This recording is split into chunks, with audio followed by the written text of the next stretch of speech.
부모의 그 의사에 의해서 그냥 아이를 성모님을 바쳤다라고 우리가 볼 수 있지만 그 첫 번째 줄에 보면은 원죄 없이 잉태되실 때 가득했던 그 성령의 감도로 어린 시절부터 하나님께 봉헌되신 것을 기리는 날이다 그랬어요. 우리가 이 자헌 기념일 성모님이 스스로 당신을 봉헌하셨다. 이 의미는 성모님이 어릴 때부터 뭐 이렇게 턱 졸라가지고 자신이 이래 생각해보니까 하나님께 봉헌해야 되겠다 해가지고 아장아장 걸어가가지고 성모님께 자신을 우리 미카엘라처럼 근데 성모님은 우리가 믿을 교리로 원죄 없이 잉태되셨다는 거예요. 창세기 3장에 아담과 하와가 죄를 짓고 나서 인류는 그 원죄의 그 영향권 안에 노출되어 버린 거죠.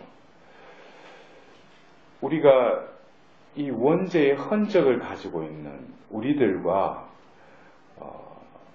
원죄 없이 잉태되신 그 성모 마리아는 우리와 존재가 태생부터 뭔가 틀리다는 거예요.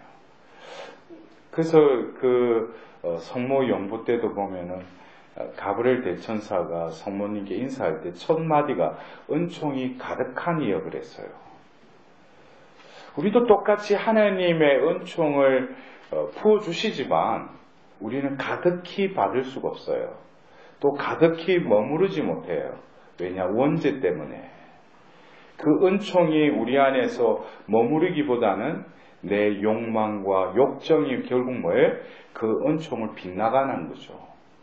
그리고 하나님의 은총은 주어지만 그것을 온전히 담고 머무르는 그래서 가브리엘 대천사가 은총이 가득하신 마리아라고 성모님께 인사했듯이 성모님의 원죄 없이 잉태되심은 우리가 생각하는 그냥 요아킨과 안나가 그냥 성모님을 어릴 때부터 봉헌했다? 그것은 우리 부모님들 중에 뭐 신자인 부모들이 애기 때 뭐예요? 그냥 유아 세례 받게 하잖아요. 근데 그 의미하고 좀 틀리다는 거예요. 어릴 때부터 하나님께서 그 영혼을 차지하셨을 뿐만 아니라 그것을 어린 나이에도 뭐예요? 자신의 삶은 하나님께 속한 자, 하나님의 소유물임을 성모님은 알아차리신 거예요. 그래서 뭐예요? 봉헌하신 것이 아니고 봉헌되신 거죠. 여러분들 우리가 한간에 우리 교회 안에서 뭐 봉헌이라는 거 곳곳에서 그 뭐 또 봉헌한다고 그러잖아요. 근데 성모님의 오늘 자헌 기념일을 맞이하면서 우리가 생각하는 그 봉헌의 의미와 성모님이 봉헌되신 그 의미하고는 조금 틀려요. 우리가 하는 다 그렇다는 건 아니지만 많은 경우 그래요. 우리가 성모님께 우리를 봉헌한다고 할 때 하나님께 우리를 봉헌한다고 할 때 많은 경우 자기가 해요. 자기가 봉헌하려고 한다고 해요. 여러분들 이 의미를 알아들으셔야 돼요. 내가 우리 교회에서 여러 어떤 프로그램에 있어서 내가 하나님께 성모님께 나를 봉헌한다고 할 때 우리는 먼저 하나님께 또 성모님께 물어봐야 돼요.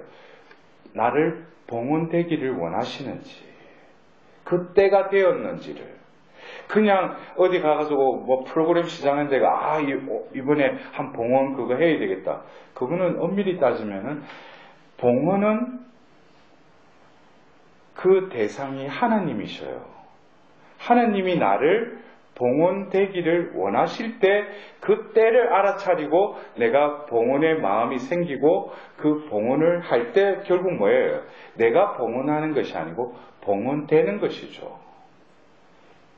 왜냐? 이 봉헌이라는 의미는 엄청난 하나님 편에서도 그 봉헌된 영혼들은 뭡니까? 당신께 완전히 속한 자가 된다면은 삶을 완전히 바꿔주셔요. 여러분들이 온전히 봉헌된 사람은 삶이 바뀐다고요. 근데 저도 보면 우리 교회에서 루도비코 성인의 33일 봉헌 물어봐요. 몇 번을 봉헌했는데도 근본적으로 자신의 삶이 안 바뀌는 건 뭐예요? 자기가 봉헌했기 때문에 삶이 변화가 없는 거예요. 진정 여러분도 한번 생각해 보십시오. 내가 하나님께 봉헌되고 하나님이 나를 온전히 소유하셨다면은 내 삶 자체가 바뀌지 않을 수가 없다는 거죠. 근데 뭐예요? 자기가 봉헌했다는 거예요. 그거는 하나님은 봉헌되었으면 내 품에 완전히 안겨야지. 이제 내가 시키는 대로 그냥 리모컨처럼 켜지고 꺼지고 채널이 바뀌는 리모컨처럼 내가 움직이게 되는데 뭐예요? 봉헌하는 순간에는 고귀한 척하고 또 한복까지 입고 보면 봉헌한다고 해놓고 뭐예요? 하고 나서 또 지 마음대로 살아요. 그건 봉헌된 게 아니에요. 자기 편에서는 봉헌한 건지는 모르지만 봉헌된 게 아니에요. 성모님은 뭡니까? 그 하나님이 우리 존재를 지으실 때 우리가 그 탈출기 19장 5절을 보면 이스라엘 백성들 너희는 소유된 내 민족이 될 것이다 그랬어요. 소유. 여러분들도 안 그래요? 나에게 소유하는 게 있죠. 내 것이 있죠. 우리는 엄밀히 따지면은 자신의 마음대로 살다가 또 한번 방탕한 삶을 살고 어둠 속에 한번 했다가 뭐예요? 하나님께 완전히 부복하고 하나님께 다시금 회개의 삶을 사는 사람들은 결국 뭐예요? 하나님의 소유물이 된 거예요. 그러니까 그 사람이 바꿔야지 했던 내 삶이 아니라 바뀌어져 버려요. 왜? 하나님이 나를 완전히 소유해 버렸기 때문에. 그래서 사람마다 조금씩 때가 다르겠지만 성모님은 뭐예요? 원죄 없이 잉태되심의 이 우리 믿을 교리와 연결시켜서 오늘 이 기념일을 생각할 때 성모님은 이미 이 세상에 태어나면서부터 뭐예요? 하나님의 소유고 피조물임을 명백히 아셨던 거예요. 그래서 자신이 뭐예요? 봉헌되어질 수밖에 없다는 것을 깨달은 거죠. 우리가 오늘 예수님의 그 말씀을 들으면 우리가 카나의 혼인잔치나 또 그리고 오늘 우리가 들었던 이 공생애 중에 있었던 이 사건을 보고 예수님이 또 성모님 보고 여인이시여 라고 하지 않나. 그리고 이들이 내 어머니고 내 형제들이다. 그러면 바깥에 찾아온 그 어머니 형제들은 뭐예요? 이 말은 어떤 역설적인 표현이라는 거예요. 우리의 그 어머니 형제는 뭐겠어요? 혈연 관계에 놓여 있는 것을 어머니와 형제로 본다는 거죠. 그러나 예수님은 그것을 뛰어넘는다는 거예요. 혈연이 아니라 하나님의 창조의 그 후손들, 아브라함의 그 후손들 모두는 뭐예요? 다 내 형제다라는 거예요. 내 어머니라는 거죠. 결국 이 말씀은 결국 예수님을 찾으러 온 그 성모님과 그 형제들이 내 형제가 아니고 내 어머니가 아니라는 게 아니라 밖에 온 내 어머니 형제가 바로 또 여기에 있는 말씀을 듣고 말씀을 실행하는 여러분들처럼 그분들도 뭐예요? 실제로 나의 혈육에 관련된 분들이지만 그분들은 그거보다도 더 근원적으로 뭐예요? 영적으로 이미 나와 뗄래야 뗄 수 없는 관계에 놓여 있음을 확신시키는 말씀이기도 해요. 결국 말씀을 하늘에 계신 내 아버지의 뜻을 실행하는 사람. 이것은 바로 우리가 그 공생애 중에 또 그런 말씀을 하죠. 그 예수님의 말씀을 듣고 모습을 보고 또 보면은 어떤 여인이 그러죠. 당신에게 젖을 먹인 여인은 얼마나 행복하겠습니까? 그러죠, 그죠. 그리고 예수님과 성모님은 뗄래야 뗄 수 없죠. 그러나 우리가 육신적으로 혈연적으로 어머니와 자식은 뗄래야 뗄 수 없다고 그러지만은 다들 뭐예요? 따로따로 살죠. 예? 부모의 마음도 모르는 자식들이 얼마나 많고 철이 없는 자식들이 얼마나 많아요. 그리고 자식까지도 버리는 부모가 요즘에 또 뉴스에 한 번씩 이렇게 보이잖아요. 그러니까 이 혈연 관계가 아니라 하느님 편에서는 뭐예요? 그거를 뛰어넘는데 하늘에 계신 아버지의 뜻을 실행하는 사람이라고 했어요. 그렇다면 오늘 우리가 기리고 있는 이 성모님의 그 장흥 기념일을 맞이하면서 다시금 오늘 우리가 들었던 일독스의 저카리아 예언서를 보면은 봉헌의 의미라는 게 딸 시온아 기뻐하며 즐거워하여라. 정녕 내가 이제 가서 내 한가운데에 머무르리라. 그랬어요. 딸 시온아 기뻐하며 즐거워하여라. 근데 왜 기뻐하고 즐거워하는 이유가 뭐예요? 바로 내가 이제 가서 너희들 가운데에 내가 머무르는 것, 그것이 뭐예요? 너희의 기쁨이요? 즐거움이라는 거예요. 우리가 진정으로 봉헌된 자로서의 삶을 산다면은 나에게 유일한 여러 가지 기쁨과 즐거움의 레벨이 있을 수 있죠. 세상적인 어떤 기쁨, 나에게 내가 어떤 소유하고 싶은 것을 취득했다든지, 아니면 내가 꿈이 이루어졌다든지, 이런 것으로 오는 기쁨, 지상적인 기쁨도 있지만, 그것보다도 기쁘고 즐거운 이유가 뭐예요? 나는 임마누엘의 하나님과 늘 항상 함께 있다는 거. 하나님은 나와 함께 계시지만 여러분들 그거 아셔야 돼요. 너희들 한가운데에 머무르리라 그랬어요. 머무른다는 거예요. 제가 요즘 올해 와서 또 다시금 하나님 안에서 깨닫게 된 하나님의 거처. 하나님이 인간들 가운데 머무르시죠. 그러나 그것은 불변의 진리예요. 그러나 뭡니까? 하나님은 우리와 함께 머무시는데 진정 하나님이 머물 곳이 없다는 거죠. 그러니까 여기에 있는 사람들도 하나님이 우리와 함께 계시다 다들 믿어요. 그러나 하나님이 내 존재 안에 나와 함께 머무르는데 내 안에 머무를 곳이 있느냐? 그것을 자신에게 자문자답을 해보세요. 하나님은 함께 계시는데 함께 계셔. 그러나 늘 뭐예요? 밖에 계시지. 이 추운 겨울에 뭐예요? 밖에 계셔. 자기는 떳떳하게 전기장판 올려놓고 보면 또 가습기까지 틀어놓고 따뜻하게 있는데 바깥에 예수님 벌벌 떨고 있어. 그러니까 뭐예요? 자기 필요를 할 때 자기 뭔가 궁하고 필요를 할 때 뭐예요? 하나님 앞에 가가지고 뭐 해달라고 그래. 그러나 그러더라도 예수님은 뭐예요? 또 잽싸게 와서 나에게 무엇이 필요한가 도와주려고 하시래요. 이것은 어떤 형상적인 제 비유지만 중요한 것은 뭐예요? 신앙생활이라는 것은 너희 가운데 내가 함께 머무리라는 것이 바깥에 머무르는 그 임마누엘 하느님이 아니라 내 안에 늘 내가 움직이는 어느 곳에서도 어느 때라도 뭐예요? 나와 함께 계시는 그 하느님을 늘 모시고 살아가는 이가 뭐예요?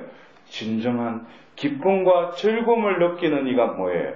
바로 봉헌된 자라는 거예요. 여러분들 우리 교회 안에서도 그렇죠. 수도자들, 가난, 청빈, 순명의 삶을 사는 그 사람들이 세상적으로 보면은 야, 저 사람들 왜 저렇게 결혼도 안 하고 혼자 살고 왜 저렇게 청빈의 삶을 저렇게 사는가? 근데 그것은 뭐예요? 이미 천상의 삶을 이 땅에서 예언적으로 보여주는 거예요. 나는 세상 사람들 뭐예요? 자기 것 결혼하고 자식 놓고 그것이 잘못됐다는 게 아니라 오로지 뭐예요? 혼자 살면서 어떤 가진 것 없으면서도 뭐예요? 오로지 소유하는 것은 하나님밖에 없다는 거죠. 하나님으로부터 뭐예요? 충분하고 만족하는 삶. 그게 뭐예요? 봉헌된 삶이죠. 그래서 요즘에는 우리가 그래요. 꼭 수도자라는 봉헌 생활하는 그런 특수계층뿐만 아니라 평신도들 역시 뭡니까? 봉헌된 삶을 살아야 돼요. 왜? 우리의 목적이 구원이라면은, 구원이라는 것은 결국 뭐겠어요? 하느님 나라에 들어가는 거죠. 영원한 생명에 우리가 참여하는 거죠. 그러려면은 뭡니까? 우리가 입으로만 고백하는 주님은 바로 내 존재를 온전히 이끌어 가실 때, 그 말씀을 듣고 양이 그 목자의 목소리를 따라 걸어갈 때 뭐예요? 구원의 길로 들어가죠. 우리는 교회에서 마리아 신심, 성모님을 공경한다는 의미는 결국 뭐겠어요? 성모님은 바로 예수님을 따랐을 뿐만 아니라 예수님을 가장 닮았던 존재일 뿐만 아니라 예수님으로부터 파견된 첫 번째 사도이기도 하다는 거죠. 성모님의 존재는 정적이고 아주 침묵의 삶을 살기도 했지만 아주 활동적인 삶을 사시기도 하셨어요. 균형이 잡혀 있다는 거죠. 침묵과 정적은 결국 뭐겠어요? 내가 하나님 안에서 거할 때 늘 내 안에 함께 계시는 하나님의 현존을 느끼기 위해서 그러한 삶을 지향하기도 해야 되지만 그 침묵과 정적을 통해서 하나님은 나에게 맡겨주신 사명을 수행케 한다면은 늘 나의 의지는 그것에 뭐예요? 민첩하게 맞춰서 그 뜻을 이룬다는 거죠. 그래서 늘 뭡니까? 정적인 것과 동적인 것이 균형을 이루는 거죠.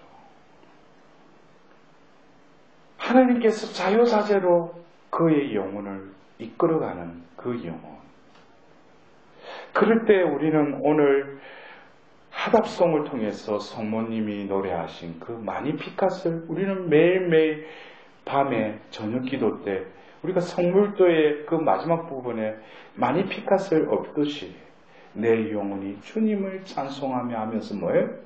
늘 하루에 베풀어 주신 모든 것을 하나님 앞에서 영광 돌리는 그 노래를 부르지 않을 수가 없다는 거예요. 왜? 봉헌된 자만이 누리는 그 기쁨, 그 마음의 평화, 그것을 세상 어느 것과 비길 수 있겠어요? 여러분들, 우리 수도의 보배조 우리 미카엘라 같은 경우도 미사 끝나면 쪼르르 와가지고 이제 몇 개월, 이제 만 3년도 안 됐는데 와서 할머니 오늘 때렸대. 엄마한테 뭐 그랬대. 이제 죄에 대해서 조금씩 알겠어. 그래서 가서 뽀뽀해라고 그러고. 또 보석을 어떤 데 안 해. 그래서 내가 해라고 그러니까 또 가서 해. 저러한 아기 때부터 그것은 뭐예요? 우리가 원죄의 흔적이 있을지라도 부모가 또 그러한 분위기 속에 노출될 때는 그 원죄가 내 안에서 뭐예요? 더 이상 영향력을 발휘하지 못하는 거죠. 여러분들, 우리가 아버지 집에 머문다는 걸 뭐겠습니까? 내 몸이 이 아버지 집에 머물러 있지만 궁극적으로 내가 하나님께 봉헌된 자로서의 삶을 살아간다면은 내 아버지 집에 안에 있기도 하지만 이 아버지 집을 떠날 때에는 내 안에 다시금 아버지의 집을 모시고 떠나는 자가 진정한 아버지 집에 거한 자일 것입니다. 다윗이 내 한평생 주님께 필요 얻고자 하는 것은 주님의 집에 산다는 그것이오니 그랬어요. 주님의 집은 성당뿐만 아니라 어디 성체 좁으시는 기도실뿐만 아니라 바로 영원하며 살아있는 성전은 바로 나 존재 자체임을 깨달을 때 내가 어느 곳에 어느 때라도 늘 내 마음에는 은총의 교제와 더불어서 은총이 가득하려고 하는 그 깨어있음을 잃지 않는 자로 조금이나마 살아갈 수 있는 자로서의 또 다른 하나님의 자비를 체험할 수 있을 것입니다. 이 미사를 통해서 우리는 그 어린 나이에 하나님께 온전히 봉헌되어진 성모님의 그 티없는 마리아의 성신께 다시금 우리 존재를 봉헌드리도록 합시다.